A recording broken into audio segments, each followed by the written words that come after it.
Paz do Senhor Jesus, queridos professores, espero que todos estejam bem. Mais uma vez estamos aqui para gravar subsídio, videoaula para o CAPED, na nossa lição Preservando a Identidade da Igreja em Tempos de Desvios.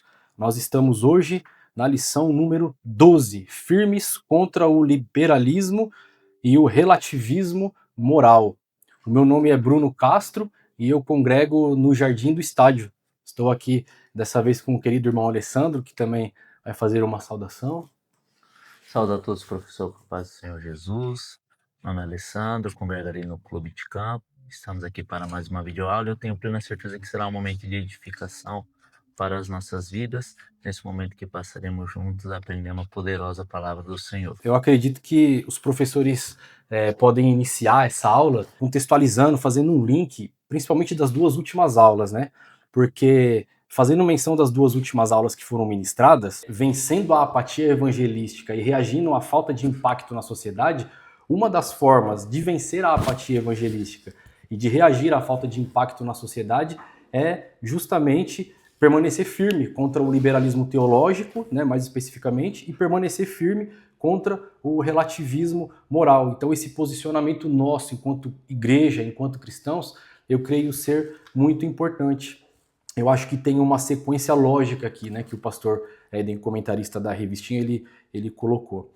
E eu peço licença para fazer duas recomendações também, duas sugestões aí aos queridos professores. Eu acho que iniciar a aula frisando essa palavra do tema da aula, firmes, eu acho que seria muito importante, né? Porque ela tem que ser a tônica da aula toda, né? Diante do liberalismo teológico e diante do relativismo moral, essa palavra que traz aí a firmeza, né? Permanecendo firme, mesmo diante desses desafios, eu acho que seria muito interessante os professores frisarem essa palavra, né, diante dos alunos logo de início, e também eu acredito que destacar a leitura bíblica que a gente faz em sala de aula, que são preciosas as leituras que a gente coloca na revista.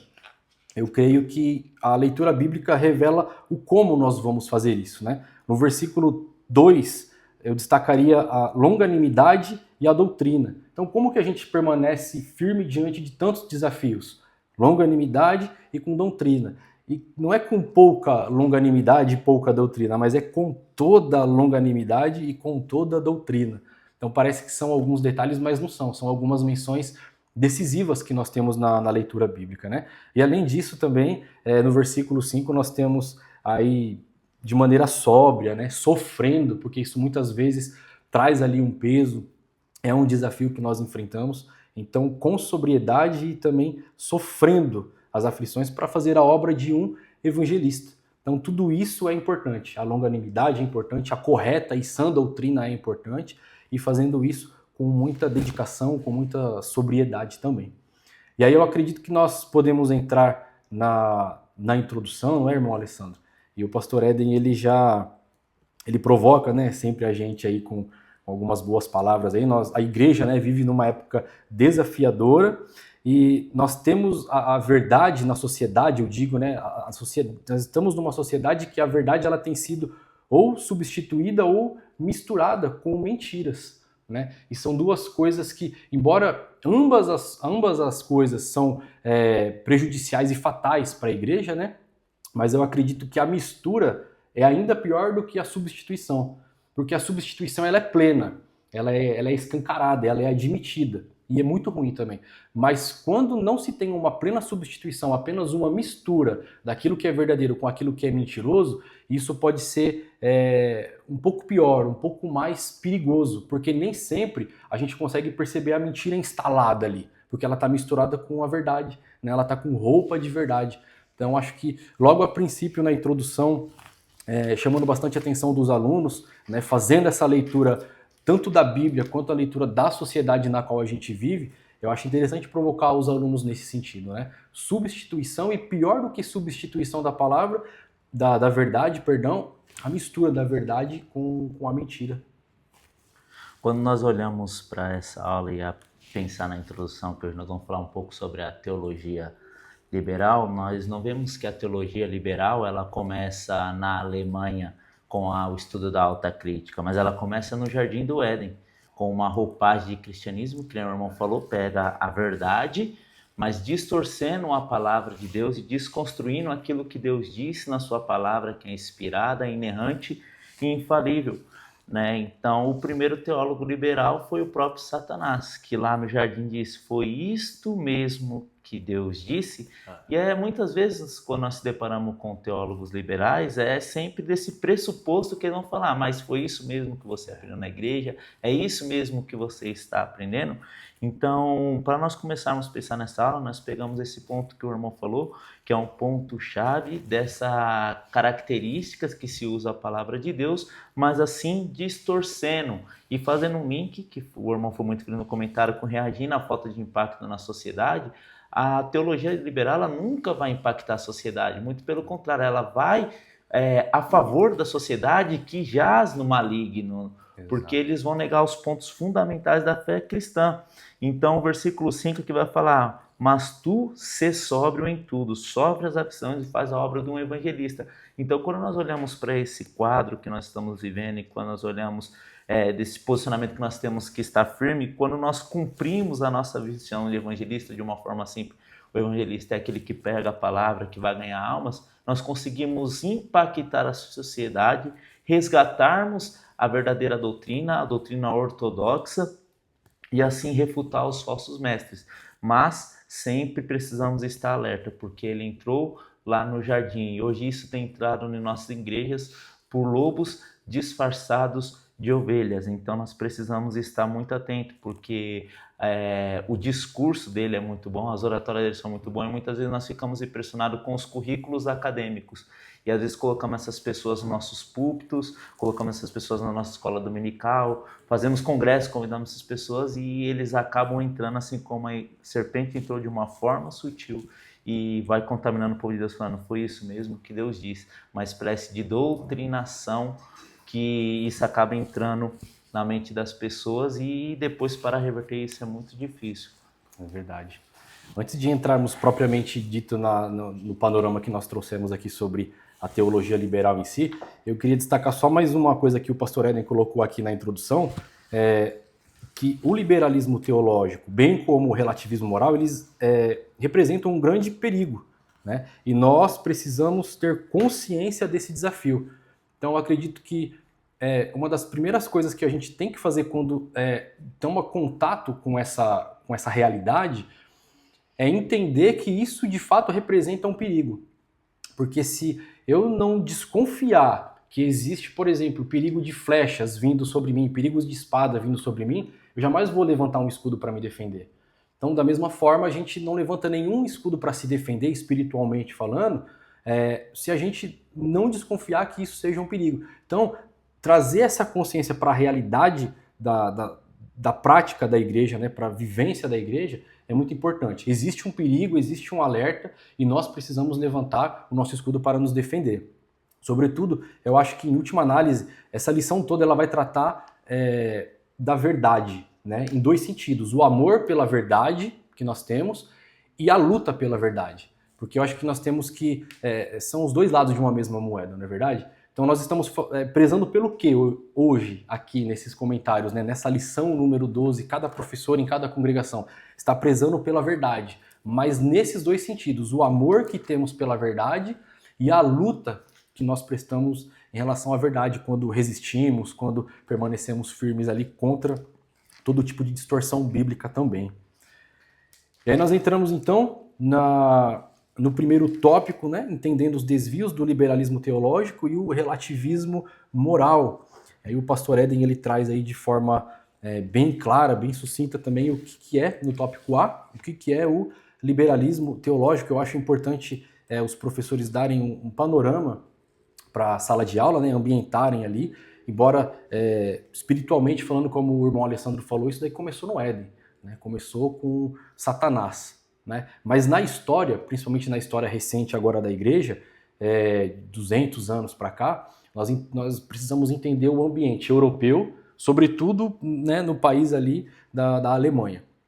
Então as raízes da teologia liberal, ela sofre muita influência do racionalismo no final do século XVII e na virada do século, indo para o século XVIII, mais influência ainda do iluminismo, né? Além da Revolução Francesa, romantismo e idealismo que já haviam sido sedimentado o terreno para eles caminharem, não é isso?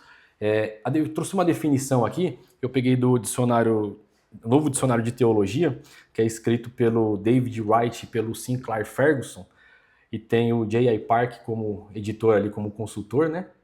É uma definição, na verdade, autolaudatória, né? Diz que ser liberal implica estar pronto a ser receptivo a novas ideias e se manter liberto das restrições do tradicionalismo obscurantista e da intolerância irracional.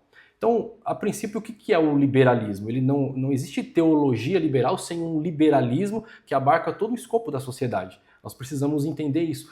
Final do século XVII, começo do século XVIII, o liberalismo ele atingia a história, a filosofia, a política, a economia e assim por diante. Então, era um projeto muito otimista que buscava analisar tudo de forma empírica e de forma exaustiva. E aí, dentro desse projeto, não sobra espaço para o sobrenatural, né? Eles têm uma noção muito positiva do ser humano, e isso tudo é muito corroborado pelo progresso científico. Então, isso tudo está em voga ali na época, né? A ciência e a tecnologia avançando bastante, né? Uma visão muito positiva do ser humano, começa-se a deixar de lado cada vez mais a questão sobrenatural, e isso tem um impacto nos corredores da igreja, vamos dizer assim. Sobretudo na academia, obviamente, sobretudo com os teólogos mais eruditos, mas isso impacta a igreja, muitos membros da igreja, e parece que a primeira reação de todo mundo é fazer o quê? Secularizar a igreja. E aí que começa, de fato, a gênese da teologia liberal. Né? O liberalismo ele provoca uma crescente reação às instituições e às crenças tradicionais. Então, como manter a igreja, como manter a Bíblia como texto sagrado sem ressignificá-lo? Então, a princípio, a questão é trazer uma ressignificação. E aí entra a questão do projeto aí de secularização da igreja, se nós podemos dizer assim, né? Eu acho importante também os professores terem em mente que a teologia liberal, a princípio, ela começa com dois focos distintos, né? Tem o liberalismo de doutrina e o liberalismo de erudição bíblica. O liberalismo de doutrina não vai permanecer por muito tempo, é só aquele meio século, mas o liberalismo de erudição bíblica é o que vai permanecer por mais tempo. Né? Embora eles eram distintos, eles também se conversavam ali, mas eles se sustentavam também de forma independente. E aí, Alessandro, a gente chega em alguns nomes, né? Nessa ampla metodologia liberal, na filosofia nós temos principalmente o Kant, o Lessing e o Hegel. Na teologia nós temos, enquanto doutrina, né? Enquanto dogmática, vamos dizer assim, nós temos o Ritschl e o Schleiermacher. E nos estudos bíblicos, o Strauss e o Wellhausen, né? O Julius Wellhausen. Então nós temos alguns nomes principais, embora acaba tendo muitos outros nomes aí quando a gente vai estudar a fundo, a gente vai para os meandros aí mesmo. E aí a gente se pergunta, né, em termos práticos, o que isso significa? Né? O que esse liberalismo, qual é o impacto que a igreja sofreu de fato com o liberalismo teológico? A pergunta é, o que começou a ser mexido? Eu trouxe alguns exemplos aqui, você pode me interromper e vai me ajudando. Por exemplo, para o Schleiermacher, não havia Deus transcendente. Né? Aquela ideia de um Deus absoluto que se autorrevelava no sentido tradicional não existia. Então, para ele, o que existia era, o que valia era o sentimento do próprio homem diante de alguma realidade religiosa. Né? Eu estou falando, lógico, de um primeiro momento da teologia liberal, que nós chamamos de teologia liberal clássica, que está ali antes da Primeira Guerra Mundial, que vai de 1914 a 1918. Então, nós temos também ele frisando muito essa questão da consciência de Deus ser alcançada aos poucos, né, e através da nossa perfeição. Então, Jesus, ele não é um salvador, ele é um exemplo, ele é um salvador enquanto ele é um modelo de vida. Então, a gente tem que seguir ali o ápice desse modelo aí que se dá em Jesus. Para o Strauss, naquela obra que ele escreve A Vida de Jesus, né? Está no século XVII ainda, ele rechaça ali, ele rejeita todos os elementos sobrenaturais, principalmente das histórias dos evangelhos. Então ele diz que aquilo é tudo mito, né? Tudo como se fosse lenda. E ele rebaixa a narrativa, as narrativas históricas, principalmente dos evangelhos sinóticos, mas também do evangelho de João, a qualquer mitologia. Mitologia egípcia, celta, grega, sei lá, pense em qualquer mitologia, o folclore brasileiro, por exemplo. Ele rebaixa, ele diz que é mais ou menos, tem esse grau de invenção. Então o povo começa a receber isso de que forma? Perdendo a fé. É porque a gente tem que pensar assim, qual é o impacto que isso tem na vida de cada indivíduo dentro da igreja. Eles não têm mais a Bíblia como referência e, por conseguinte, não conseguem mais ter uma firmeza na fé, não é verdade? E, enfim, nós temos depois outros teólogos que aplicam a mesma coisa ao Antigo Testamento, né? Gênesis, principalmente de 1 a 3, é mitologia e assim por diante. Dentre os nomes que eu coloquei aqui, tem a escola de Tübingen também na Alemanha, né? E eles começam a mexer nas datas e na autoria dos evangelhos, enfim, das cartas paulinas. Então, eles não aceitam nada. Eles dizem que tudo é do 2º século em diante, né? E tudo foi escrito com uma perspectiva futura, olhando-se para o passado. Então, essa escola de Tübingen, na época, só considerava Romanos, 1º e 2º aos Coríntios, Gálatas e Apocalipse como livros autênticos ali do Novo Testamento. O resto não era autêntico, né? E aí, nesse rio vai começar a fluir muita coisa. Por exemplo, o Wellhausen, ele defende, na verdade, a hipótese documental. O que é a hipótese documental, ou teoria das fontes, ou crítica das fontes? É entender que o Pentateuco, né, não o Antigo Testamento, mas o Pentateuco, foi escrito a partir de 4 documentos, que é considerado eloísta, javista, sacerdotal e deuteronomista. Então, não foi Moisés que escreveu o Pentateuco, e muito menos foi escrito no tempo de Moisés. Foi escrito de 500 a 1000 anos depois, por pelo menos 4 fontes distintas. E aí ele e toda a escola dele começa a afirmar que esses documentos depois começam a ser reunidos, mesclados ali e editados. E aí chega na versão que a gente tem atualmente aí do que é o Pentateuco. Bom, e assim por diante. Ritchell, por exemplo, ele acreditava simplesmente não num reino de Deus absoluto por vir, mas simplesmente num reino ético. Então ele olhava para a igreja e pensava, a igreja ou a humanidade como um todo tem que progredir até que um reino ético e moral se desenvolva nesse mundo e nessa terra, inclusive sem muitas interferências de Deus. Então ele olhava a humanidade não precisava de perdão do pecado, né? Ritchell dizia, não precisava de libertação do pecado, mas só precisa de sair de uma fase de ignorância e começar a ter cada vez mais educação. Enfim, eu anotei aqui para falar do Bultmann também, embora o Bultmann ele está numa segunda fase, né? Mas ele vem com a questão que é muito assim complicada para a gente também, porque ele explica que nós precisamos ler a Bíblia com os olhos da desmitologização, né? E para ele, o que significa isso? Significa identificar o que é mitologia e não eliminar, mas reinterpretar aquilo que é mitologia. Então, por exemplo, para ele não existe ressurreição literal. Então o que é ressurreição? Ele tem que dar uma resposta, né, para aquele fracasso de Jesus na cruz. Ressurreição é quando acontece o querigma, a proclamação do evangelho, uma pessoa se converte e aí Jesus nasce no coração daquela pessoa, Jesus está ressuscitando ali. Então é uma coisa, para ser bem positiva, espiritual, e para ser mais negativa, é uma coisa quase que imaginária e não atende todos os interesses do povo, né? Enfim, a gente tem muitos outros nomes aqui. Eu acredito que o irmão Alessandro também tem alguma observação para dar nesse sentido.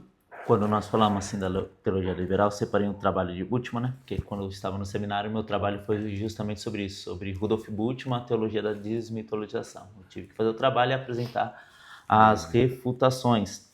Mas só dentro daquilo que o irmão falou, quando ele fala do Antigo Testamento, que eles fazem essa reinterpretação, falando que foi algo posterior, algo tardio. Uma vez eu estava conversando até com um teólogo liberal, ele estava falando do Salmo 23, né? Ele veio com toda uma oratória muito bonita. Ele falou, o Salmo 23, nós sempre costumamos falar na igreja que é o Salmo de Davi. E quem disse que foi Davi que escreveu e tal? Então esse Salmo é um Salmo bem tardio, o que me levou a estudar. E estudando uma refutação que nós podemos dar, que nem quando nós encontramos em Gênesis, alguns nomes de cidade, elas vão aparecer depois, sim. Então, esses textos, eles não são escritos tardio, eles foram escritos por Moisés, mas o que temos uma refutação bíblica, inclusive o pastor Ezequiel Soares, ele que é um apologista, ele vai tratar sobre isso. O que temos é os soferins, que dentro do período da revelação, a qual o cano estava se escrito, os soferins, que eram escribas, dentro do período dessa revelação, eles foram lá e pegaram esse texto e colocaram os nomes da cidade, mas isso não quer dizer que não foi Moisés que escreveu, então talvez por isso que nós encontramos essa referência assim, então é um modo de refutar. O outro, quando nós falamos de Bultmann, sobre a ressurreição literal, né, que Bultmann fala que a ressurreição não foi literal, existe essa desmitologização. O que seria isso? Nós vamos desmitologizar. Inclusive, ele é o que nós podemos falar sobre a neo-ortodoxia mais para frente, que é um dos pontos da aula. Ele é o que vai falar, né, que a Bíblia não é a palavra de Deus, ela contém a palavra de Deus. Ele que vai lançar essa famosa frase. Ou seja, então existe um cano dentro do outro cano de uma forma simples, é até complicado de entender. Então, você pega aquele livro dele, é Jesus e o Mito, eu não lembro agora o nome do livro, mas é um livrinho fininho que ele escreve sobre esse processo de desmitologização. Então ele vai procurar as palavras de Jesus, as palavras dos apóstolos e vai reduzindo tudo isso. Mas um ponto de nós refutar, como que a ressurreição ela não foi real, né? E onde estava o corpo de Jesus? Agora tem uns livros de apologética, que é do Joseph McDowell, que trabalha essa questão. Se Jesus não tivesse ressuscitado, provavelmente o Império Romano ele teria pegado o corpo de Jesus e expulso na praça, porque isso era um insulto para o Império Romano, né? Então aí nós já damos uma resposta à teologia liberal. Exato. Então eu quero trabalhar nessa parte de apologética, né? Se a ressurreição não foi literal, o corpo de Jesus sumiu, isso era uma afronta ao Império Romano. Eles iam achar o corpo de Jesus e iam expor na praça, porque quem ousaria desafiar o Império Romano? Um outro ponto, se Jesus não resistiu, a mentira uma hora ela tem perna curta, né? Mais cedo ou mais tarde vai aparecer, mas 2000 anos até agora a mentira não apareceu. Então, peraí, então esse pensamento não é um pensamento que se descondiz com a Bíblia, né? É um pensamento liberal, é um pensamento liberal para agradar a sociedade.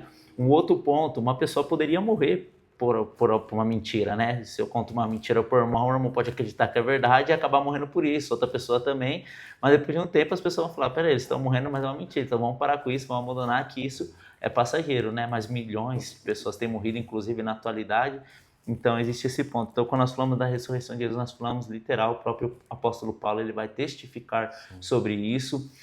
Nós encontramos achados arqueológicos, inclusive foi achado até o anel de Pilatos, né, com a inscrição de Pilatos recentemente na arqueologia, né? Então a arqueologia ela comprova a Bíblia. Flávio José vai falar sobre Jesus. Então quando nós falamos de Rudolf Bultmann, ele vai falar sobre isso, ele vai falar sobre essa desmitologização, vai pegar o texto bíblico e vai analisar. Só que isso eu acho bem subjetivo, porque se eu for partir desse ponto de interpretação da Bíblia, o que talvez seria para um a palavra de Deus, talvez não seria para mim, que depois vem com a neo-ortodoxia e tudo mais. Então isso é bastante subjetivo, fica a Bíblia ao nosso critério, né? Então o Rudolf Bultmann, ele peca bastante em fazer isso. E o problema que respinga na igreja, que nem o irmão falou, é essa descrença, essa incredulidade. Eu me lembro bem na época de um seminário que um pastor meu, eu não me lembro agora do lugar que ele foi, mas o professor dele, não sei se foi nos Estados Unidos agora, ele estava fazendo uma excursão e o professor dele levou e falou, vamos ali no lugar, e na hora que ele chegou estava uma taberna. Ele falou, por que você me trouxe aqui? Ele falou, olha o que está escrito ali embaixo. Estava escrito, aqui pregamos Cristo e esse crucificado. Ele falou que era uma igreja protestante e hoje virou uma taberna. E tudo isso é influência da teologia liberal, né? A teologia liberal. Então, os respingos que nós temos, ou seja, esse esvaziamento, e interessante quando nós olhamos é o país da reforma, né? Que é o berço do liberalismo teológico, na onde que a reforma protestante aconteceu, onde que Martinho Lutero, ele cola as 95 teses e ali acontece toda aquela ação de Deus para que o povo tivesse a Bíblia, e cá estamos nós hoje aqui, louvado seja Deus por isso, mas é o país que depois Satanás ele investe pesado, vindo com a teologia liberal, então isso vai de encontro à fé cristã. Então os pensamentos, eu me lembro uma vez também que eu estava no seminário, achei muito engraçado, o professor estava explicando que ele estava conversando com o teólogo liberal, ele falando sobre Bultmann, né, que Jesus, na verdade, ele não andou sobre a água. Por Jesus crescer ali naquela região, ele conhecia muito bem onde que estava a pedra. Aí ele falou, Pedro então não conhecia, Pedro era um pescador e não conhecia. Teve uma hora que o Pedro pisou em fóssil e afundou, né? Então, os milagres, eles existem. Os milagres, nós não explicamos de uma forma racional, nós apenas cremos e testificamos que aquilo veio com uma intervenção divina.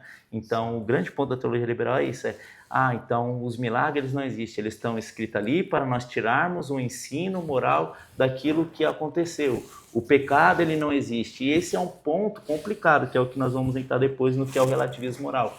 Porque se eu nego a narrativa de Gênesis, falando que é uma narrativa que eles vão falar que foi criada no povo de Israel para poder explicar a origem do mal, se eu nego a doutrina do pecado, eu acabo com o fundamento da fé, que é Cristo Jesus, né? Então, existem algumas doutrinas na Bíblia que não são doutrina fundamental. Um exemplo, se nós vamos para uma igreja presbiteriana, eles são cessacionistas. Isso não é fundamental à fé cristã. Se eles não creem no dom, eles vão para o céu, porque eles creem na salvação em Cristo Jesus.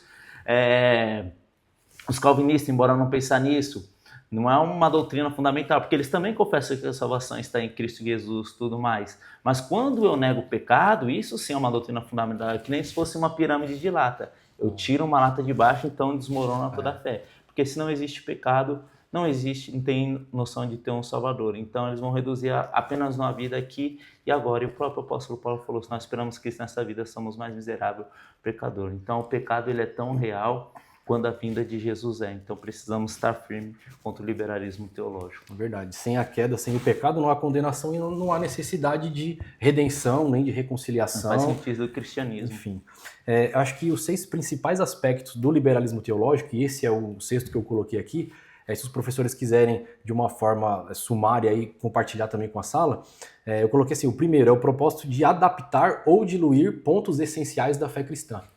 Segundo, é manter insistentemente uma visão cética a respeito de tudo que é sobrenatural. Então, tudo que for sobrenatural, milagre, vamos ser céticos em relação a isso.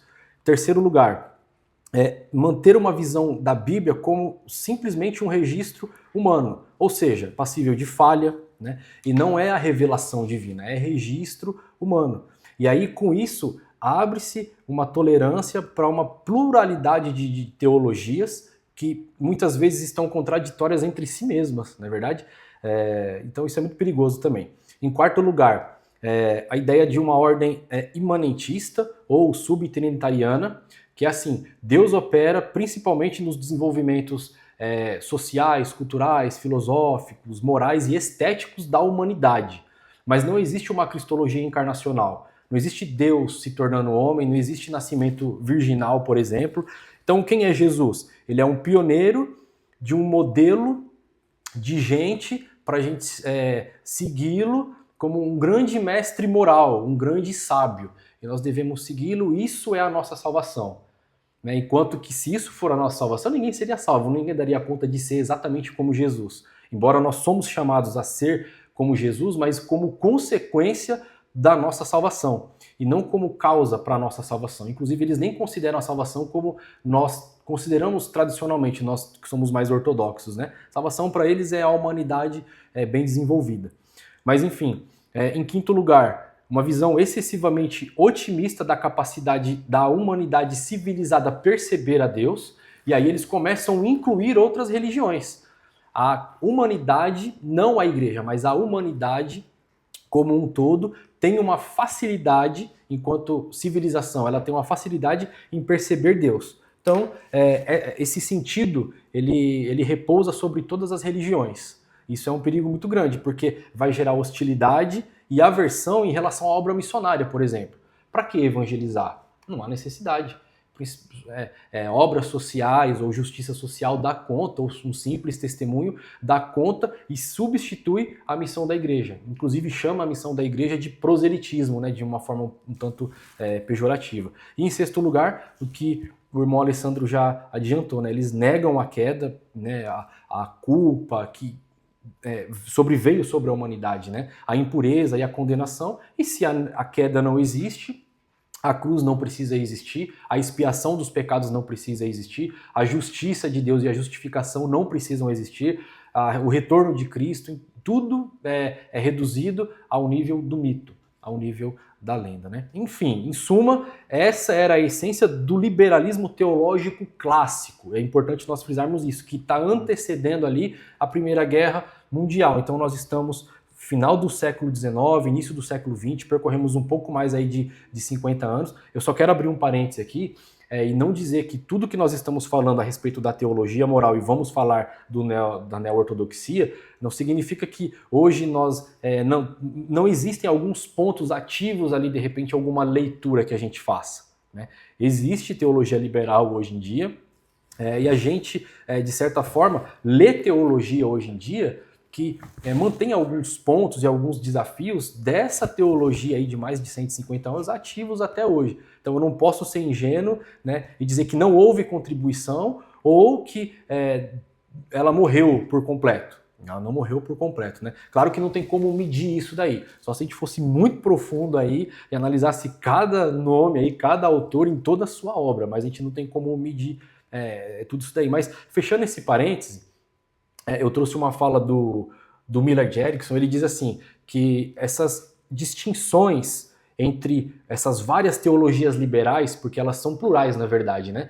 Essas distinções entre essas várias obras, elas são muito sutis, não é verdade? E nós ortodoxos, né, nós que temos um pensamento mais tradicional, a gente não se importa tanto em identificar todas elas, porque pra gente elas estão sempre dentro de um mesmo pacote, né? Assim, então, claro que nenhum ortodoxo, quer dizer, talvez com exceção de poucos aí, né? Mas geralmente os ortodoxos, os irmãos mais conservadores, eles não vão conseguir se aprofundar tanto, porque cedo ou tarde essas teologias elas acabam falando a mesma coisa, tá? Elas acabam sendo consideradas uma literatura, no geral, liberal, incrédula e ateísta, no final das contas. Eu trouxe uma frase também do Henry Nouwen.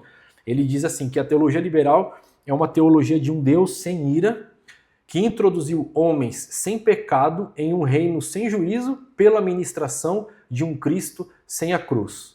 Ou seja, eles precisam explicar muita coisa, né? Hoje em dia existe teologia liberal no Brasil e em algumas outras regiões do mundo, é claro que existe, mas por tratar a Bíblia como um livro comum, um registro humano, cheio de erros e contradições, falível, eles precisam responder muitas coisas que não são respondidas a partir do ponto de vista da fé. E aí eles precisam fazer ali muitos malabarismo, né? Então eles sempre levam para o lado do símbolo, do mito, é tudo subjetivo, é tudo uma linguagem. Né? Em outras palavras, Alessandro, é da boca para fora. Sim. É tudo que a gente está explicando, é símbolo, não é real, só vale para quem está... Ou seja, é uma roupagem, é uma linguagem da boca para fora. Acima de tudo, o liberalismo teológico reivindica uma forma não dogmática de cristianismo. Isso é muito importante a gente ter em mente, né? Eles reivindicam uma forma não dogmática de cristianismo. Então eles estão rompendo com dogmas e com a tradição cristã para tentar levar a sua teologia a cabo.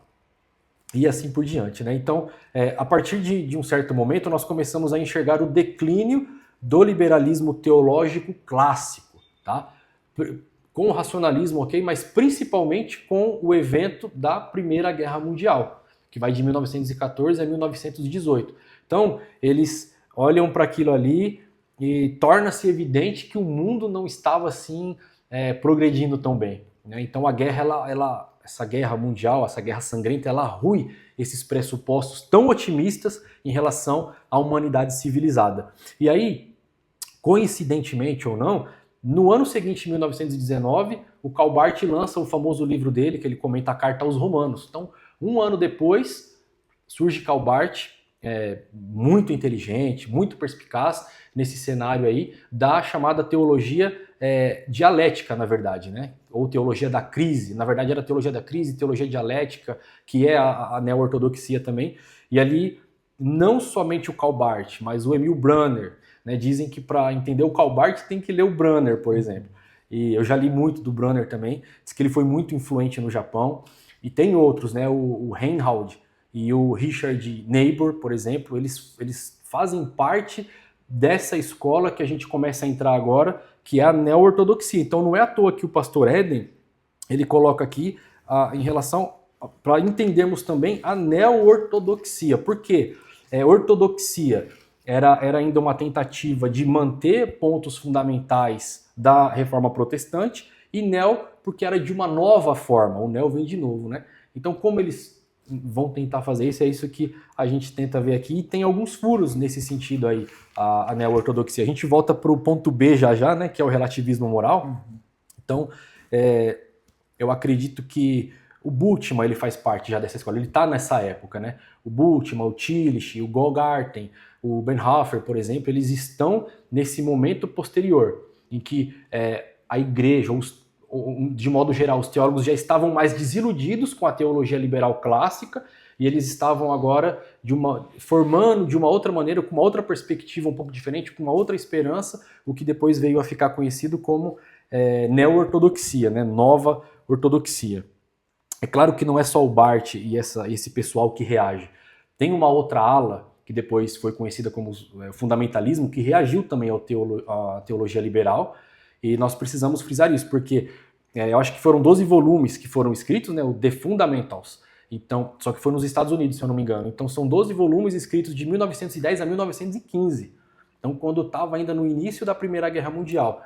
Eles estão reagindo contra o liberalismo teológico também, e alguns hoje em dia dizem, né, que o fundamentalismo é uma face mais militante, mais extremada do conservadorismo, que é o que eu acho que a maioria aí talvez se identifique também. Então, é importante nós entendermos isso, né? O Barth, né, a teologia dialética, a teologia do paradoxo, ou teologia da crise, não foi a única reação ao liberalismo teológico. Teve também o fundamentalismo como reação, e precisamos entender que a neo-ortodoxia também não era um movimento unificado, né? Eles não eram únicos ali. Então tinham visões díspares dentro da própria neo-ortodoxia. A gente precisa deixar isso bem claro também. E aí eles começam, a neo-ortodoxia, resgatar a noção da transcendência absoluta de Deus. Isso é muito importante na teologia neo-ortodoxa. E eles dão ênfase, sobretudo, na revelação de Deus, ou na autorrevelação de Deus. Né? O contato que eu tive com a dogmática do Brunner é muito boa nesse sentido, em expor essa ideia, eu digo. Né? E eles frisam também a pecaminosidade humana. Então você fala, poxa, a neo-ortodoxia está indo de vento em polpa, né? O ser humano não tem condição, não dá conta de si mesmo, então é Deus, né, se achegando ao ser humano, é Deus indo atrás do ser humano, enfim. Mas nós temos um porém muito grande aí, principalmente se a gente for para a doutrina da Bíblia, né? Então a gente está na neo-ortodoxia, a gente começa a ter um vislumbre de esperança, mas tem um porém, né, muito grande aí, principalmente da forma que eles tratam as Sagradas Escrituras. Então, eles conservam ainda o criticismo bíblico do pensamento existencial. O pensamento existencial era o que predominava ali no liberalismo teológico clássico, tá? E o Miller de Erickson, ele diz assim, que a neo-ortodoxia representou um retorno a formas modificadas de doutrinas ortodoxas, em contraste, ou seja, de forma diferente, com o abandono de tais doutrinas realizado pelos liberais. Então, o Miller de Erickson, ele diz o seguinte, olha, o liberalismo abandonou a ortodoxia, né, o tradicionalismo. Agora, a neo-ortodoxia não abandona, mas quer incorporar ali alguns conceitos, manter as palavras, as expressões e algumas linguagens, aceitar alguns pontos, mas depois de uma certa caminhada, dar as mãos ali novamente para a teologia liberal e assumir muitos pontos que a teologia liberal até então assumia. E esse ponto, o pastor Éden, ele coloca aqui nesse parágrafo, o que é mais crítico é em relação às Sagradas Escrituras.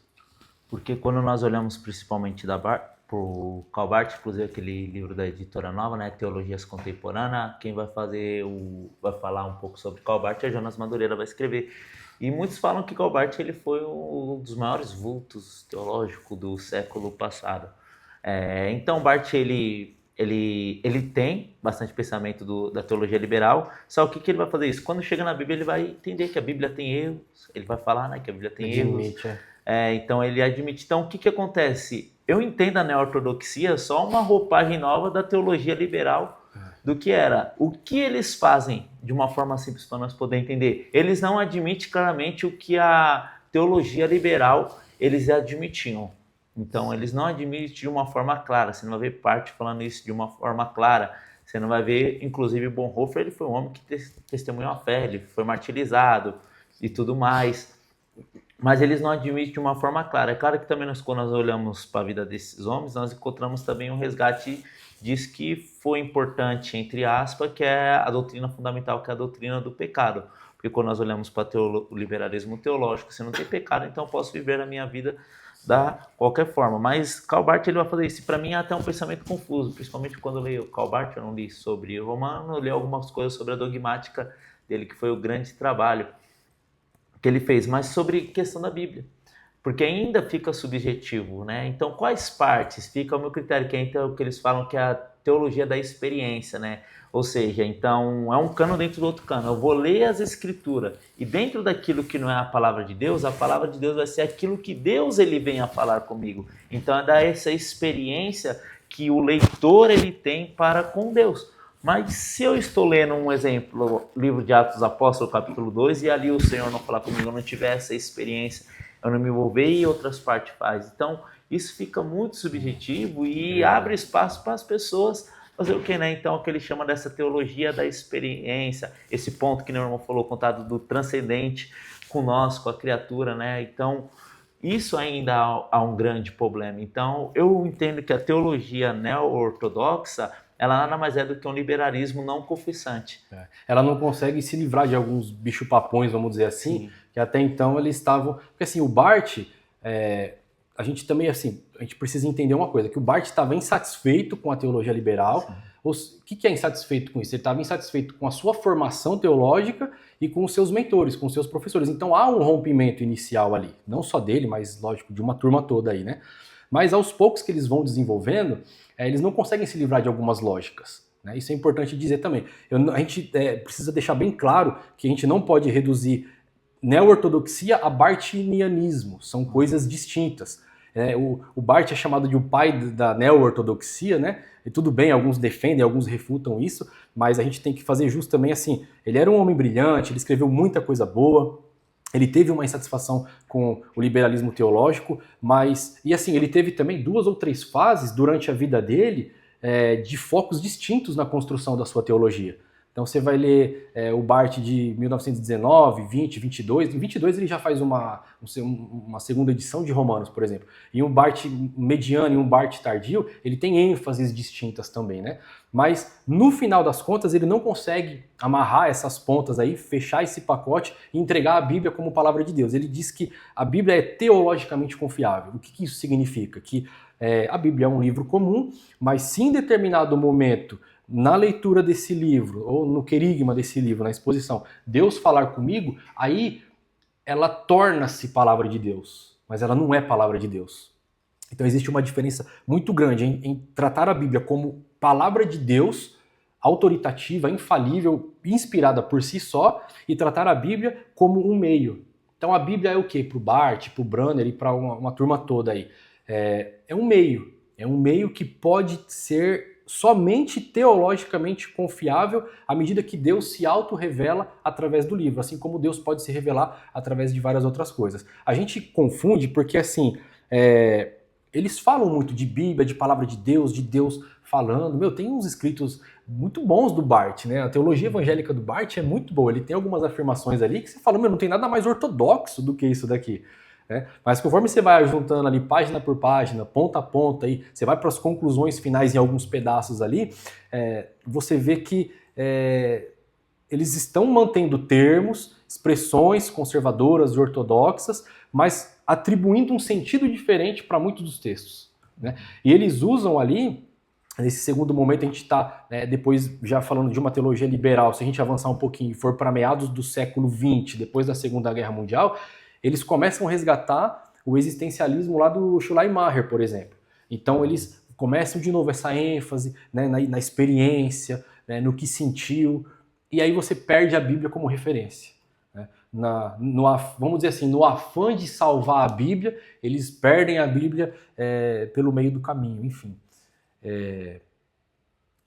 Tem alguns desafios muito grandes. Eu anotei, antes da gente fechar esse assunto aqui, eu anotei 3 pontos que o pastor Augustus Nicodemos, ele coloca naquele livro que ele escreve chamado O que estão fazendo com a igreja, alguma coisa assim.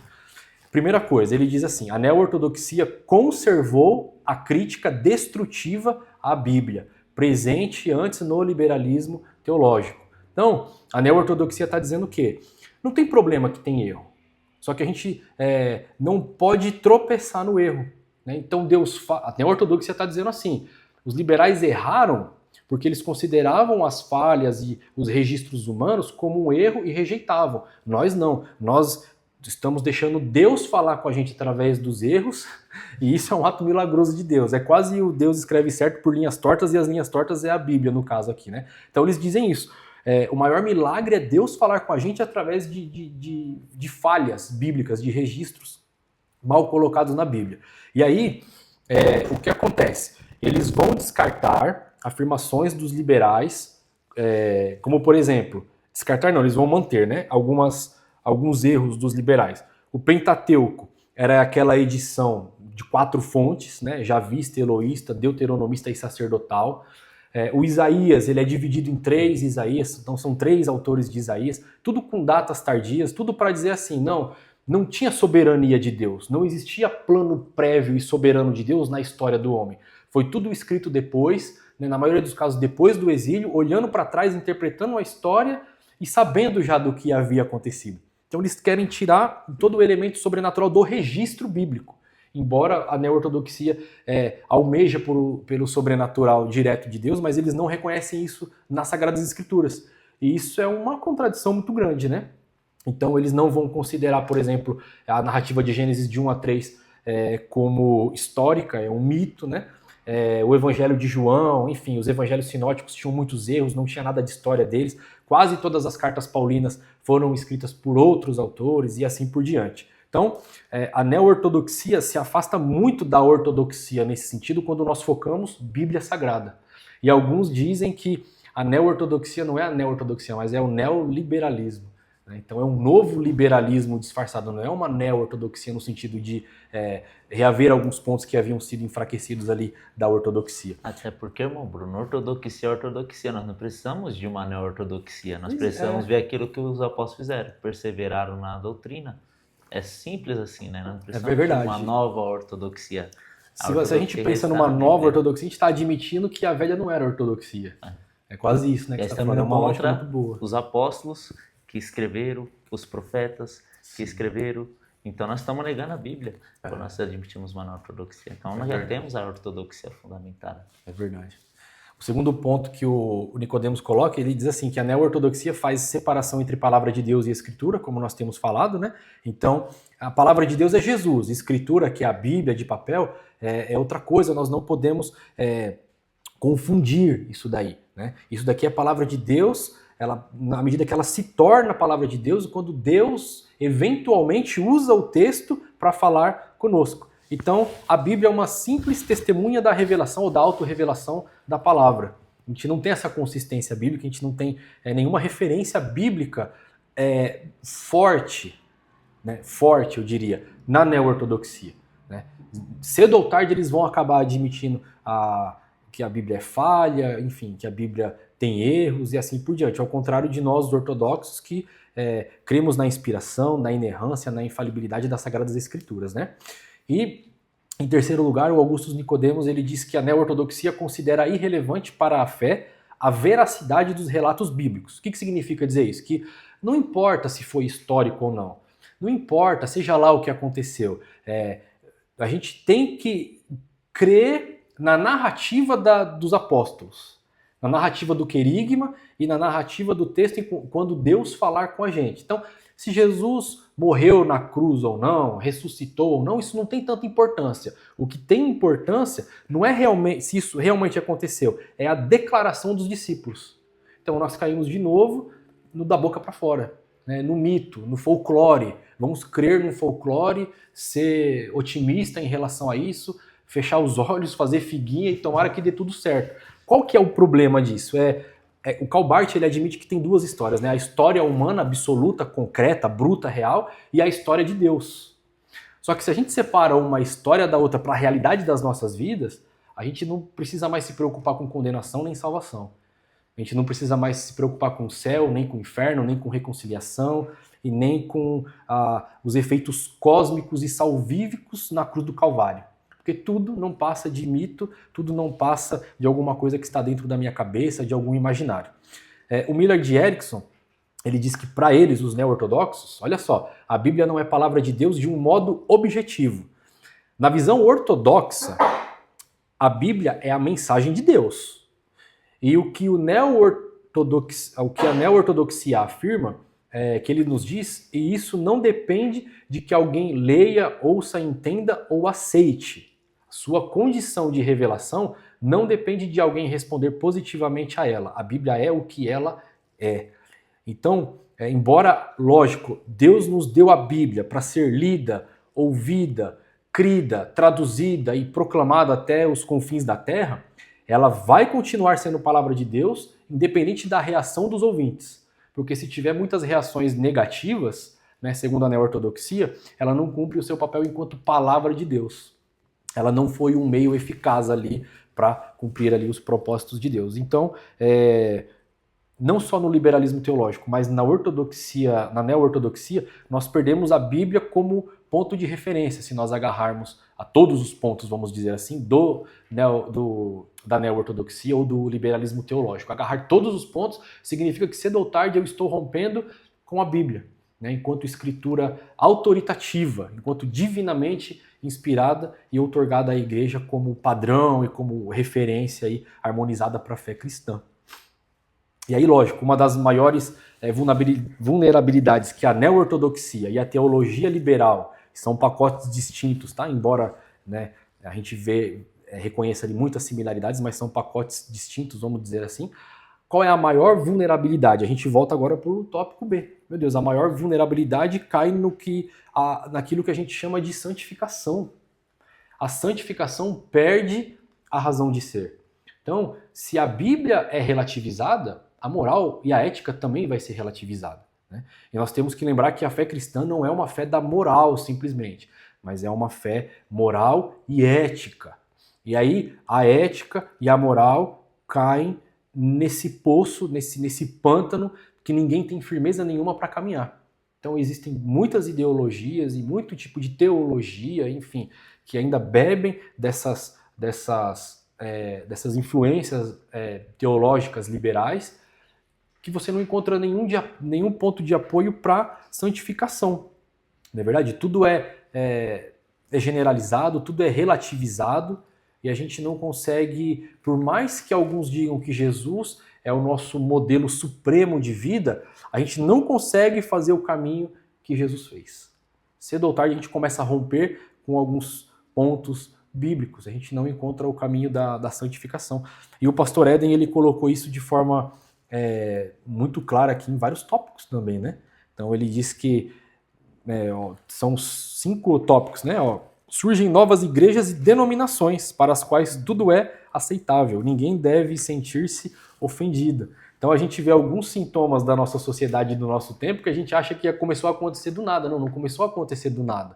Não foi da noite para o dia que alguém acordou e teve uma ideia brilhante de começar a adaptar a igreja para atender ali novos membros, novos ouvintes. Então a gente vê o surgimento de denominações, né, que se auto-intitulam igreja aí, que eles dizem, não vamos ofender ninguém aqui. E aí começa a ser liberado, por exemplo, o adultério, o recasamento, né, divórcio, o novo casamento, ideologia de gênero, a homossexualidade, o aborto, por exemplo, e assim por diante. Inclusive nós temos a igreja, eu acho que a mais famosa que tem é aquela, como é que é? Cidade de Refúgio. Cidade de Refúgio. Que é da lá na Roda. Então, quando nós não acreditamos no pecado, embora lá eles vão falar sobre o pecado, então eu posso abrir uma igreja dessa sem nenhum problema, porque isso não é fundamental para o cristianismo. Então, faz essa reinterpretação de textos, principalmente quando eles pegam no Antigo Testamento. Recentemente nós vimos, né, há alguns anos e agora de uma forma mais contundente, eu vi aquele pastor, o Kivitz, né, ele falando isso, além da sua visão progressista, a sua visão liberal, ele falando que prefere perder os pais que chegaram para o pastor falando que os seus filhos estavam com práticas homossexuais do que perder os seus filhos. Então ele abriu a porta dos armários da sua igreja. Tá vendo ele num podcast falando, né, num podcast cristão, né? E ele, é claro, eles vão abrir a porta para isso mesmo. E aquele pastor que é muito triste, que é o Ricardo Goldin, que abriu isso, falou, nós precisamos agora fazer programas para recuperar essas pessoas, porque quanto mal nós fizemos. Mas quando nós falamos sobre o pecado, e não somente na área da homossexualidade, mas quando nós falamos sobre o adultério e diversos casos, nós estamos fazendo mal para as pessoas. Esse próprio pecado já está fazendo mal para a pessoa. Exato. Nós, muito pelo contrário, estamos querendo bem, estamos querendo anunciar a ela a solução para o problema dela, que é Cristo Jesus, que morreu na cruz do Calvário, que quer transformar, que é um dos pontos que o pastor Eden coloca, que fé sem transformação, né? Fé não é apenas o ato de crer. A fé, ela gera transformação, né? Nós somos salvos para boas obras. O apóstolo Paulo, ele vai fazer isso. Então, quando nós temos uma fé verdadeira, nós temos a nossa vida transformada. Isso reflete na nossa vida transformada. De que forma? Abandonando tudo aquilo que a palavra de Deus fala que é errado, tudo aquilo que a palavra de Deus nos apresenta que é pecado, porque nos leva a viver única e exclusivamente para Deus, que é o processo de santificação, se separar-se continuamente para Deus. Então nós vemos essas igrejas que são famosas, têm crescido bastante, embora quando ele anuncia isso na igreja dele, ele falou mesmo que perdeu mais de 70% da membresia. Nossa. E louvado seja Deus por isso, né? Porque entendeu, seria estranho se mais 70% da membresia ficasse, né? Ainda bem que foram por uma igreja onde que ainda se pega a Bíblia, e eu creio que antes do arrebatamento nós vamos ter vamos dizer assim, o grande problema que nós vamos enfrentar é sobre essa ideologização dentro da igreja, que vem de uma forma sutil, novamente, que nem a serpente. É verdade. O modelo do Éden ali continua sendo repetido dentro da teologia liberal, dentro do relativismo moral e ético, e vai continuar assim, infelizmente. Enfim, então aqui no tópico B, os professores têm, né, 5 subtópicos que acho que eles podem destrinchar bem, né, diante ali da sala de aula, né, falar de novo nascimento. Parece que hoje em dia, se você fala de novo nascimento, é na camisa do batizando, né? Mas não fala de novo nascimento como conversão radical, raiz, verdadeira, né? Frutos de arrependimento, João Batista, enfim. Acho que algumas expressões bíblicas devem retornar para as nossas Bíblias, porque parece que saíram de cena há um bom tempo. Uma pregação mais puritana, né? E só uma observação, quando nós citamos nomes de pessoa, não é contra as pessoas propriamente ditas, mas contra seus ensinamentos, né? Sim. Então precisamos fazer esse resgate de uma pregação puritana, talvez não com tanta ênfase que eles fizeram. Eu gosto muito de ouvir John Piper, porque John Piper ele prega bastante sobre isso, né? Sobre essa santificação, sobre essa vida transformada, sobre de dar frutos dignos de arrependimento, né? Então os sermões dele são maravilhosos, porque fala bastante isso. Nós precisamos de mais sermões assim. Sim, nos nossos cultos. Exatamente. A gente precisa, assim, no final dessa conversa, se os professores não lembrarem de nada, voltem aí, mas os professores têm que lembrar pelo menos uma única coisa. Como que a gente fica firme contra o liberalismo teológico, contra o relativismo moral? Bíblia, Bíblia, Bíblia, exposição bíblica, né? Insistentemente, sistematicamente, apaixonadamente, honestamente, nós precisamos de Bíblia. Bíblia dos nossos púlpitos, nos aconselhamentos, na evangelização, porque tem que ter Bíblia na evangelização, né? Exposição bíblica na evangelização e assim por diante. Então, não tem outro caminho, né? Esse é o nosso caminho. Inclusive, no tópico 2 da revista, Fundamentos da Verdade, no primeiro subtópico, o pastor Eden, ele diz que as Sagradas Escrituras devem ser aí a autoridade suprema na vida da igreja, né? E ele relembra na história da igreja, na Reforma Protestante, dos 5 solas, o solo é a Escritura, né? Somente a Escritura, e a gente deve agarrar isso assim com todas as nossas forças, porque a Bíblia não pode, não deve ser desacreditada, né? Se isso acontecer, representa um desvio espiritual, não é um desvio intelectual em primeira instância, não é um desvio emocional em primeira instância, um desvio de cognição em primeira instância, nem moral, mas a princípio é um desvio espiritual, nós devemos entender dessa forma. Então, e tem uma coisa importante que eu preciso falar, que se a gente colocar um ponto da Bíblia em xeque, a gente vai colocar todos os outros pontos da Bíblia em xeque. Então, se eu estou lendo a Bíblia e tem um trecho aqui que eu acho que não é palavra de Deus, ou 2 ou 3, isso significa comprometer todo o restante de todos os outros trechos bíblicos. Por quê? Porque eu estou sendo a minha referência do que é verdade. Então não é a Bíblia que é a verdade, eu sou a verdade. O C.S. Lewis dizia isso, né? Se eu creio em partes da Bíblia e em outras partes não, eu não creio que a Bíblia seja verdadeira, mas que eu mesmo seja o meu padrão, o meu referencial de verdade. Eu lembro de uma história que o pastor Batista Enéas Tognini conta. Ele diz que um pastor pregava todo domingo no culto, né? E quando ele expunha ali o texto bíblico, ele falava, mas essa parte aqui não é, é mito. Essa parte aqui foi acrescentada depois, e assim por diante, domingo após domingo, domingo após domingo. Depois de alguns anos, ele foi visitar um membro da igreja dele que estava enfermo, e ele chegou ali na casa do membro, né? E ele pediu a Bíblia para ler ali uma palavra antes de trazer uma oração, né? De fazer uma oração. E aí a esposa do rapaz pegou a Bíblia, trouxe pro pastor, a Bíblia estava todinha recortada. Tava até fininha a Bíblia assim, ó. Aí ele falou, mas por que tá assim? Aí o membro falou, que toda vez que o senhor falava que um trecho ou outro não era inspirado por Deus, eu ia lá e recortava. Eu tinha que confiar nisso. E fui recortando, recortando, recortando. Aí foi o que sobrou. Então, sola escritura. Isso é fundamental para mantermos uma referência nas nossas vidas enquanto igreja, na nossa dinâmica espiritual do dia a dia.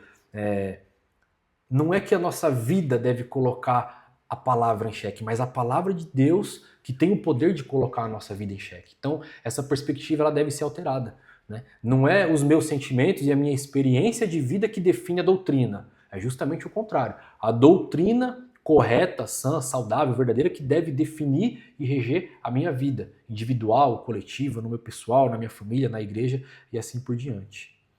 Porque quando nós não temos esse ponto fundamental de somente a Escritura, nós acabamos como o povo de Israel. O rei Josias, ele faz isso, eles acham um livro do templo, eles viram que, na verdade, esse desvio que eles tiveram na sua vida foi porque abandonaram a palavra de Deus, né? O Salmo 119, que é um dos salmos mais bonitos, é o salmo que mais fala sobre a palavra de Deus.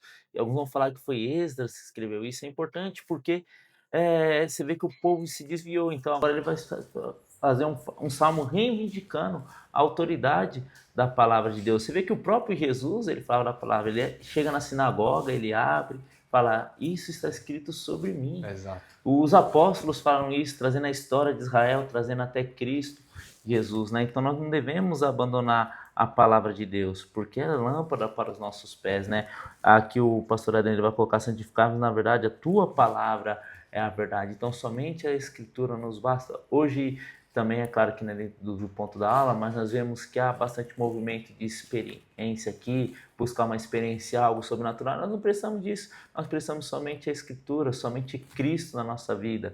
Né? Se nós tivermos a palavra de Deus, nós temos tudo e somos abençoados por causa disso, porque nós estamos numa nação onde que nós podemos carregar a Bíblia, né? E muitas vezes a Bíblia está na nossa estante, mas tão distante de nós. Então nós devemos ler a Bíblia, meditar nas Escrituras, né? Ela precisa ser o parâmetro na nossa vida.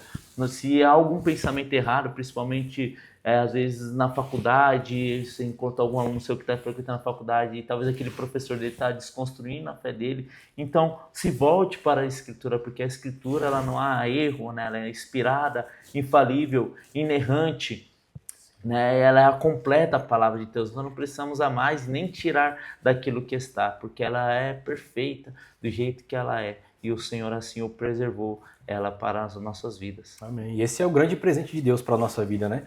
Nós estamos num momento de peregrinação, a igreja é o povo peregrino do Senhor nessa terra, nesse mundo, e enquanto peregrina, enquanto forasteira aqui, enquanto estrangeira aqui, nós temos um presente do outro mundo, do porvir em nossas mãos. Né? A Bíblia Sagrada. No tópico B, o pastor Eden ele fala sobre Jesus Cristo é o nosso padrão absoluto para o ser humano, e ele coloca de forma muito clara ali que isso torna Jesus e o Evangelho exclusivos. Né? Não tem nada ali para se comparar com Jesus. Jesus não faz parte ali de nenhuma coleção de deuses ou de padrões humanos aos quais nós devemos seguir.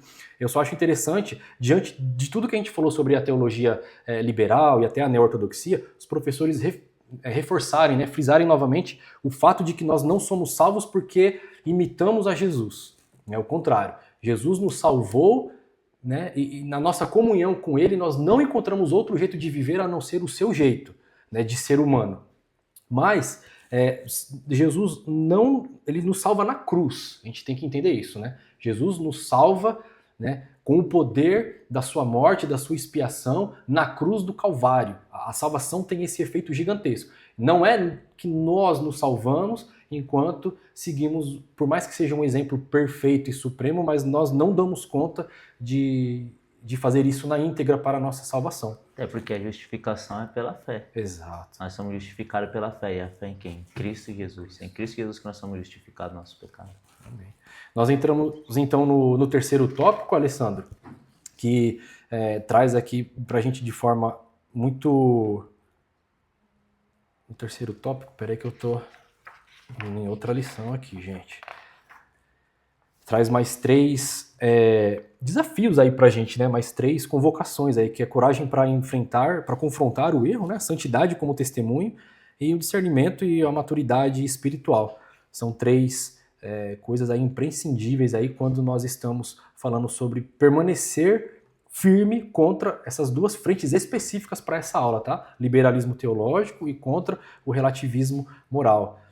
Precisa de coragem para confrontar o erro hoje em dia? Hoje em dia e sempre precisa, né? Só que a gente tem que ter, assim, uma ideia na cabeça e uma certeza no coração. Eu estou com a Bíblia nas mãos, né? Eu guardei a palavra do Senhor no meu coração e essa é a maior arma que existe, né? Porque às vezes a gente se sente acuado, amedrontado, dependendo de com quem a gente vai conversar, na faculdade, no serviço, no trabalho, com a família, que às vezes não aceitou o Senhor Jesus ainda. Mas espera aí, a gente tem a arma mais poderosa que a gente pode ter nas mãos e no coração, a Bíblia Sagrada, né? E quem está do nosso lado é o Espírito Santo, é o Senhor Jesus.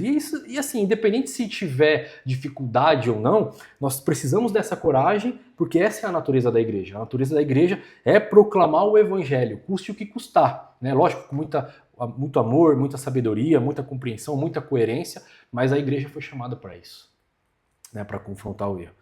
E aí nós precisamos também destacar que a santidade como testemunho, né? Eu trouxe o versículo aqui de Paulo aos Filipenses 2, 15 e 16.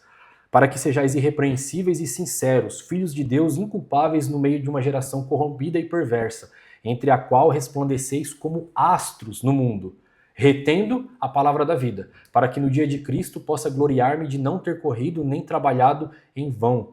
Então, não somos astros de Hollywood, né? Não somos astros da Forbes. O astros que o apóstolo Paulo usa aqui é justamente que, diante desse mundo e dessa sociedade, nós trazemos clareza, nós trazemos luz, nós trazemos direção e referência. Nós temos falado tanto de referência, né? Nós trazemos essas bênçãos, né? Deus traz, na verdade, essas bênçãos também através da igreja. Então, a santidade ou o processo de santificação é muito importante para o nosso testemunho diante do mundo. Eu marquei aqui que 6 pontos, porque nós devemos reagir com santificação diante do liberalismo teológico e diante do relativismo moral. Primeiro, porque a igreja é chamada para santificação. Segundo, a santificação ela é concreta, ela não é imaginária, ela não acontece simplesmente na subjetividade do meu pensamento, da minha imaginação. Sabe aquela coisa de que o que importa é a intenção. Não, a santidade ela acontece de forma concreta, de forma real. Terceiro lugar, a santificação é parte da vida eterna. Então, nós já estamos antecipando aquilo que nós iremos experimentar de forma plena no porvir. Então, o Senhor Jesus, né, pelo legado aí do Espírito Santo, nós já experimentamos essa santificação. Em quarto lugar, a santificação é um processo benevolente. Né? O que eu quero dizer com isso? Que nós podemos experimentar alegria e satisfação no processo de santificação. A santificação não é mais um peso, não é mais um lamento, um murmúrio, algo chato a ser vivido. Não, a santificação é vitória, a santificação é alegria. Eu acho muito importante os professores colocarem isso diante de todos os alunos, né? Em quinto lugar, a santificação pressupõe que Deus fez e faz milagres neste mundo, obviamente, né? E em último lugar, aí, em sexto lugar, a santificação, né, e todos os seus aspectos, aí, a unidade, né, o amor, tudo que é relacionado à santificação, serve de testemunho para esse mundo. Eu faço menção do teólogo chamado, missiólogo, né, teólogo chamado Lesslie Newbigin. Ele tem 2 livros dele que eu li, que foram traduzidos para o português. O Segredo Revelado, que é uma introdução a uma missiologia, né, missiologia bíblica, e o Evangelho em uma Sociedade Pluralista. E dentro do CMI, que é o Conselho Mundial de Igrejas, em meados do século XX, sofrendo assim avassaladoramente a influência de teologias liberais, ele se posicionou ainda com um certo conservadorismo, né? A gente não consegue ver no Newbigin um fundamentalismo, mas também não o liberalismo. Então ele, por exemplo, ele foi o primeiro diretor ali, quando o CMI ele se desvinculou do COMIN, que era o Conselho Missionário, ele manteve ali uma postura diante de muitos teólogos, inclusive, diante de muitas conferências que tinham, né? E eu lembro não, né? Eu já li que, por exemplo, depois da Conferência Missionária de Willingen, na Alemanha, que foi em 52, se eu não me engano, e principalmente em Uppsala, na Suécia, em 68, eles reduziram o conceito de missão. Então, o que é missão? É testemunhar, simplesmente testemunhar, não é proclamar o evangelho, é dar um bom testemunho. E o que é salvação? É humanização. Então, eles começam a reduzir esses dois conceitos aí, acho que principalmente na figura de um teólogo chamado Johannes Roekedinge, que ele era holandês, né, dos Países Baixos ali, acho que ele era da Holanda. Então, ele fugia tanto de um eclesiocentrismo, que era deixar a igreja no centro, que ele resvala num ponto totalmente extremo, que é de rejeitar totalmente a igreja. O evangelho é somente para humanizar as pessoas e não para salvá-las, né, no porvir. E não existe missão evangelização, é apenas um testemunho, né? Você só vai falar com as pessoas que elas já estão salvas. Você só vai dar uma notícia simples que não precisa de nenhuma decisão. No meio desse furacão, o Leslie Newbegin, ele se mantém com uma postura muito coerente, muito firme, muito adequada para continuar falando de missão, inclusive.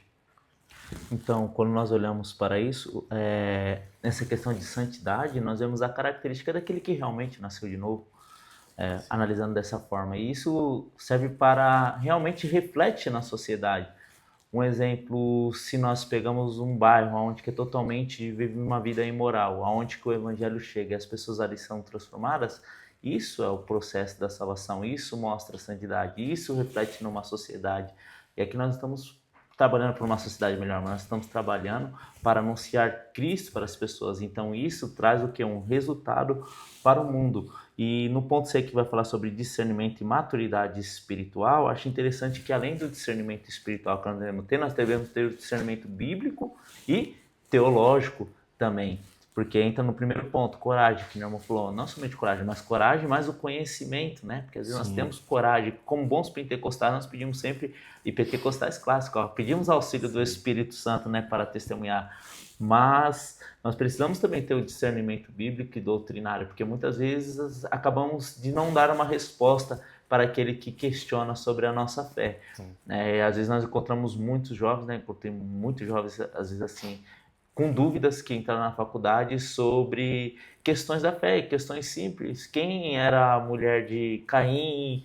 Questão simples, na verdade. Então, às vezes as pessoas não vão dar, é verdade, nunca parei para pensar nisso. E nós precisamos fazer algo que é tão simples, escola dominical e culto de ensino. Exatamente. Nós temos a nossa igreja onde que toda semana nós aprendemos, né? Então isso é enriquecedor. Então nós precisamos fazer esse resgate na escola bíblica, né? As pessoas precisam voltar, precisam ter sede para aprender a palavra de Deus, porque senão nós vamos acabar sendo levados por todo o vento de doutrina. Então, quando nós falamos de discernimento e maturidade espiritual, nós estamos falando isso. E a maturidade nos leva a um crescimento no meio dessa sociedade que jaz no maligno, né? Então, o discernimento ele é fundamental, não somente o discernimento espiritual, mas o discernimento bíblico, teológico, para saber do que está apresentando, porque quando nós estamos diante dessas teologias liberais, né, que vêm muitas vezes com a roupagem de Bíblia, isso acaba seduzindo nossos olhos quando nós vemos muitas vezes os livros, né, e é bastante livro. Eu me lembro uma vez que eu estava diante de um professor, ele era até, foi até meu professor, e eu vi, eu falei, esse pensamento está estranho, então nós combinamos ali os irmãos, né, eu fui lá e falei para o diretor do seminário, falei, eu acho que o professor lá é meio liberal, né? Ele falou, não, eu percebi isso e tal, porque eu já vi entre uns alunos, e muitos irmãos estavam acabando sendo levados, né? Mas o que nós fizemos? Nós se reunimos, percebemos algo estranho e começamos a estudar. E começamos a questionar o professor. Não ficamos somente sendo apenas doutrinário, começamos a questionar, onde que resultou. Ele falou que não tinha problema depois com a teologia ortodoxa e tal, se fosse para ensinar isso no seminário, ensinaria, mas ele queria expor o pensamento dele. O diretor falou, bom, aqui somos um seminário teológico e o seu pensamento tem que ser de acordo com o seminário, nós não queremos isso. Então, ou seja, o discernimento nos faz, bíblico nos faz impulsionar a ter coragem e trazer uma resposta coerente para aquele que está vindo de encontro à nossa fé, né? Porque o próprio Judas falou, né? Devemos pelejar pela fé que uma vez foi dada aos santos. Então, estamos numa batalha e devemos estar preparados. E Escola Bíblica Dominical, que é o maior curso teológico que temos, e isso continua até o arrebatamento da igreja, e os cultos de ensino está sempre presente nas nossas vilas, nos nossos bairros, e lá muitos obreiros são formados. Então, nós precisamos a cada dia incentivar os irmãos da nossa igreja a frequentar, incentivar os jovens a frequentar, incentivar os pais a levar os filhos para que venhamos aprender a palavra de Deus. É verdade, irmão Nestor. Tem muitas formas de incentivar também os irmãos, né? Eu acho que todos os professores, os superintendentes aí de cada congregação, os alunos assíduos devem ter bastante criatividade, estratégias nesse sentido, né? Enfim, nós chegamos na conclusão. E a revista coloca algumas coisas bacanas aqui. Eu sugeriria os professores terminar com algumas perguntas, assim, com algumas provocações. Por exemplo, com o entendimento transformado pela palavra em conformados com o mundo. Mas às vezes a gente está vivendo ao contrário, né? A gente está conformado com o mundo e não tivemos ainda um entendimento transformado pela palavra. Então, eu acho interessante os professores recapitularem alguns pontos basilares aqui durante o transcorrer da lição, fazer algumas provocações ali finais, e eu acho que assim, concluir lembrando que isso daqui é um amor pela verdade e uma defesa pela verdade, né? Não é uma briga de faculdade, não é um assunto periférico, não, é um assunto central, né? O assunto é a verdade. E nós fazemos o que com a verdade? Nós amamos a verdade e nós defendemos a verdade.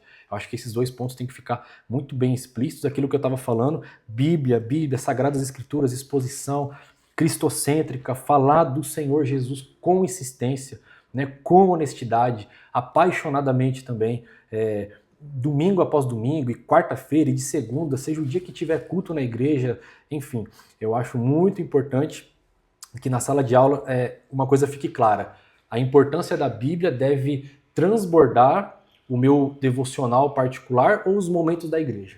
A Bíblia ela tem importância para todas as esferas da sociedade, para o meu dia a dia, todos os dias e o dia inteiro. Não existe nenhuma esfera, nenhuma lacuna da vida de um cristão que não deve ser regido pela Bíblia Sagrada, né? Pela lógica cristocêntrica da Bíblia Sagrada. E o meu desejo é que os professores tenham uma excelente aula, que o Espírito Santo de Deus capacite cada professor, cada professora diante de um desafio tão grande hoje em dia, que é valorizar as Sagradas Escrituras. E o meu coração também é agradecido nesse momento, em primeiro lugar, ao Senhor por essa oportunidade de gravar algum conteúdo ao lado do meu irmão Alessandro. Agradeço ao Senhor também pela minha família e por toda a equipe do CAPED e o apoio que eles têm nos concedido também. Que o irmão puder finalizar. Eu quero dar as minhas considerações finais, falando que a resposta para a sociedade não é que nem a teologia liberal fez, reinterpretando o texto sagrado, mas a resposta para a sociedade é que Jesus Cristo ele veio morrer pelos nossos pecados e para nos salvar dos nossos pecados e transformar a nossa vida e pregar o Evangelho. É essa a resposta que nós devemos dar para a sociedade. Somente isso, e que Deus em Cristo Jesus abençoe a todos. Amém. Deus abençoe. Paz do Senhor.